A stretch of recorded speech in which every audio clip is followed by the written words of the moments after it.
Assalamualaikum and hello everyone. My name is Muhammad Shahmi bin Mokhtar. Today I will present my project title Performance Testing and Bottleneck Analysis of DummyJSON Products API using Apache JMeter.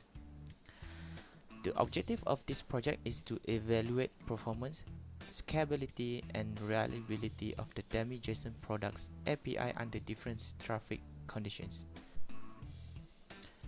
First, we open Apache JMeter folder. Go to the File Explorer and go to the BAT file and click Run.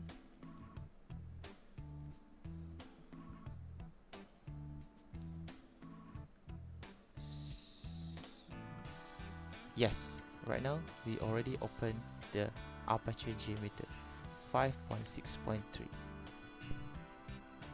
So right now I open the previous configuration that I have made. So there are three testing scenarios were conducted. First is a load test, second is stress test, and lastly is spike test.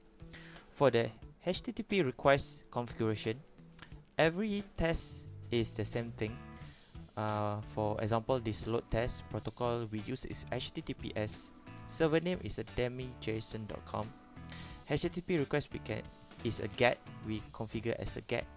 Path is /products.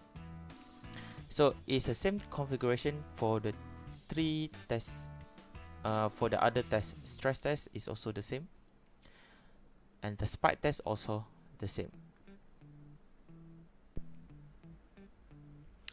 For the load test, there are 50 virtual users were configured with a ramp up period of 30 seconds.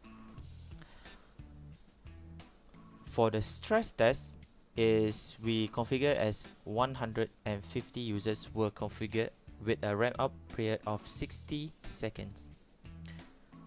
For the spike test, there are 150 users were configured with a sudden ramp up period of 5 seconds. Several JMeter listeners were used, including a summary report, aggregate report, graph result,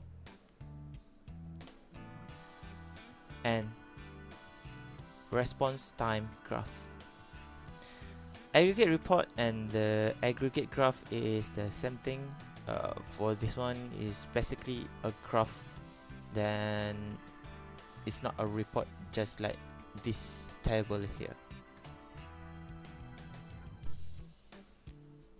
So right now we will do the testing for the three tests: load test, stress test, and spike test. So firstly, we will do a testing for the load test. For the other tests, we need to disable it because we don't want to the Apache JMeter run simultaneously for the three tests. We need to do the testing one by one so that we don't load up the server. Okay, first we do the load test, then we just click start.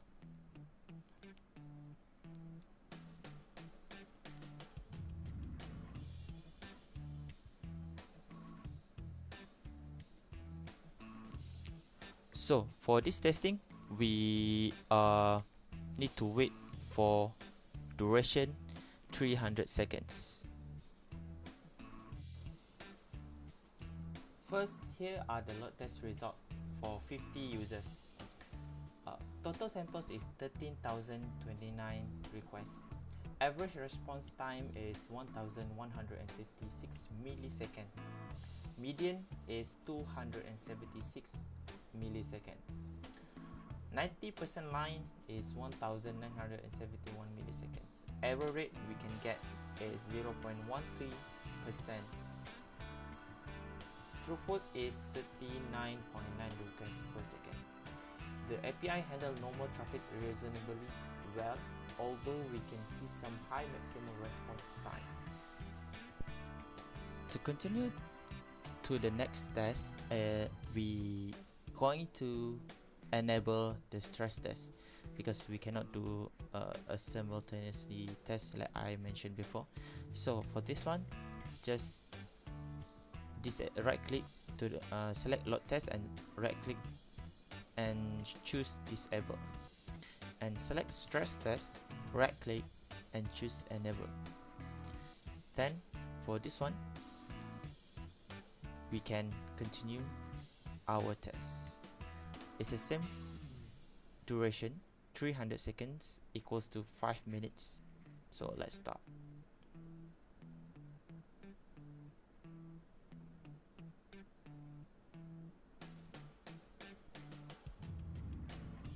After we have done the testing, we can see the aggregate report for the stress test. The total sample is 66,070 requests for the stress test. Average response time is 621 milliseconds. Median is 208 milliseconds. 90% line is 1275 milliseconds. We can get the error rate is 0.04%. The throughput for the stress test is 211.6 requests per second.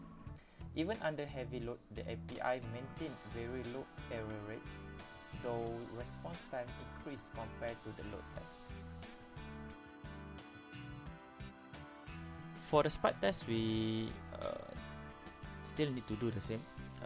Disable the stress test first, then select spike test and enable. So for this one, we just continue to do the testing. For the spike test, we change the duration, ramp up 5 seconds. The duration is 180 seconds equals to 3 minutes. So let's start.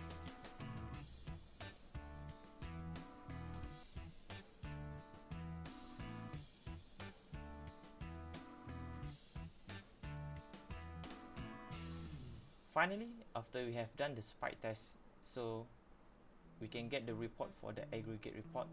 We can get the sample here. Total samples we can get is 45,535 requests. For the average report we can get is 593 milliseconds. Median we can get the total 215 milliseconds. 90% line is 1229 milliseconds. For the spike test, we can get an error rate is 0.06%, and the throughput is 241.9 requests per second. The sudden spike caused slightly higher response time, but the API remained mostly stable.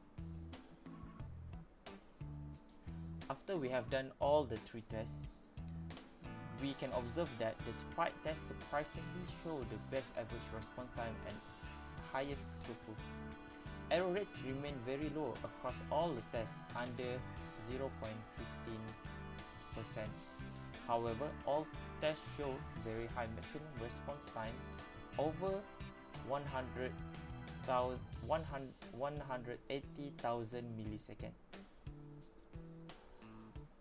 Although the error rates was very low, several performance issues were observed. Very high response time, up to 310 seconds in load test, indicates occasional server delays. Response times are inconsistent. Median is much better than average. The API shows signs of bottlenecks under load, likely due to server processing or network latency. You can see in the report here.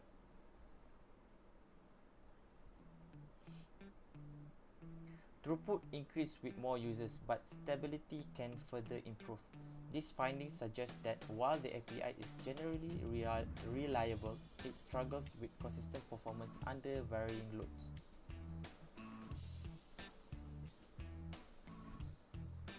So, based on the result, I recommend the following improvement. First, implement caching to reduce the repeated process. Secondly is use a content delivery network CDN. Third, optimize the API payload and database queries. Fourth, apply load balancing and auto scaling. And finally, monitor performance continuously in production using tools like Prometheus or Grafana. So conclusion, the DummyJSON product's API demonstrated good reliability with very low error rates across all scenarios. However, high maximum response times and inconsistency show room for optimization. This project successfully demonstrates how Apache JMeter can be used to identify real-world performance bottleneck. Thank you so much for watching. Assalamualaikum and have a good day.